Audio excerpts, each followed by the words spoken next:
Well, to me, is what are you more hungry for? Is really the question. This was always my question. Am I more hungry to be Mr. Olympia? Or am I more hungry to eat like everyone else out there and therefore look like everyone else? That was my question.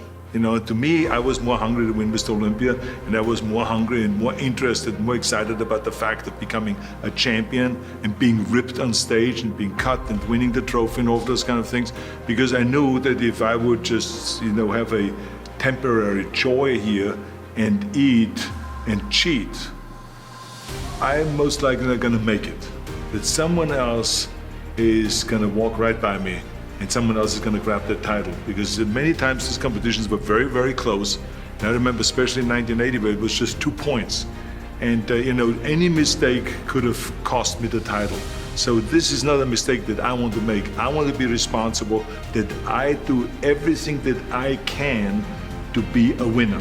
But the worst thing is that if you lose a competition or if you're not quite reaching your goal because you didn't do everything that you could do. And this is why I say to people, I said, think about that twice, before you grab something else. Stay on your diet, stay focused, and when you have that question, if you are about to eat and cheat, so think about what your goal is. And this is gonna help you get to your goal. That's how you can check. The other thing, of course, is when you have training partners, like we had a habit of after we trained at Gold's Gym, that we would go and all go and have lunch together. I usually would invite and take the whole gang for lunch and celebrate the great workout that we had, but we would watch each other. Yes, people would have steak and a hamburger patty and all this, but if someone had the bread with a hamburger patty, we would bust them right then and there. So if we were helping each other, again, this is the responsibility, I think, of a training partner, that you help each other, even though you may compete against each other. But still, it's the responsibility of a training partner. But always think about in the end, what is your goal?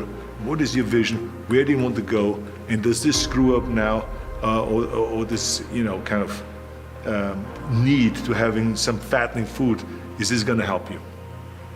There were times where Franco and I felt like we were so ready and we were so ripped in compared to the others that we knew that we were going to have the competition in our bag.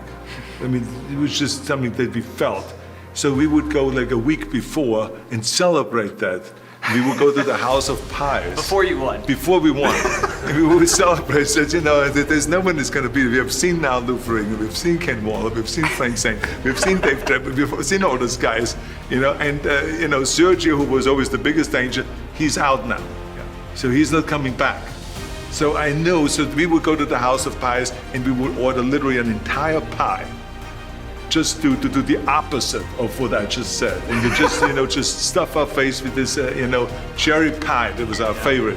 And we would just stuff it with whipped cream on it and stuff like that, and then we would walk out. And then we felt, of course, guilty again. And but that is something that we occasionally did a week before competition. But throughout the 3 months of training before the competition, we were usually very, very strict.